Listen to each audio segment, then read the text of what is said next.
D'ailleurs, j'ai toujours remarqué que lorsqu'ils viennent un couple me demander de les marier,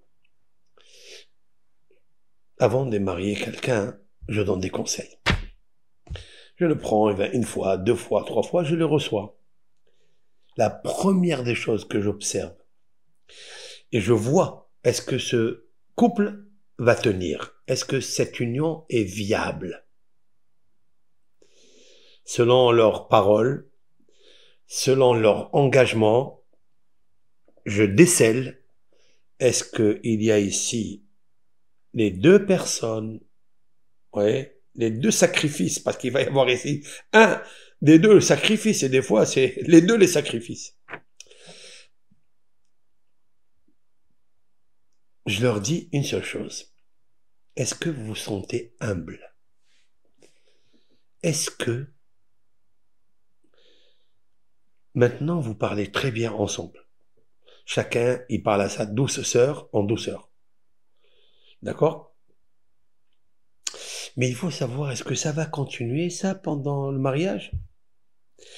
Et quand je vois que le travail de l'entêtement des fois, je vois que chacun il tient sur des principes bidons, je vais les appeler comme ça, hein, vraiment des principes qui ils n'ont jamais travaillé.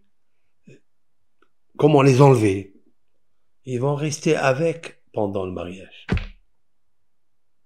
Les feux d'artifice du début du mariage, quand je te regarde, quand je t'observe, quand tu vois que la douceur que j'ai maintenant, etc., ça ne veut rien dire. Ça peut être que du tape à l'œil. Un feu d'artifice, parce qu'il y a du feu. Il y a un feu de l'amour, il y a un feu où on veut être ensemble. On veut s'enlacer, on veut s'embrasser, on veut s'aimer. Mais ça n'est pas encore une preuve, ça peut être que du feu. Lorsque l'artifice, il s'en va, le feu, il s'éteint. Il faut savoir ça. Où il est le sacrifice? Le sacrifice, pour être ben horin, pour être après en liberté, c'est ha lahma anya.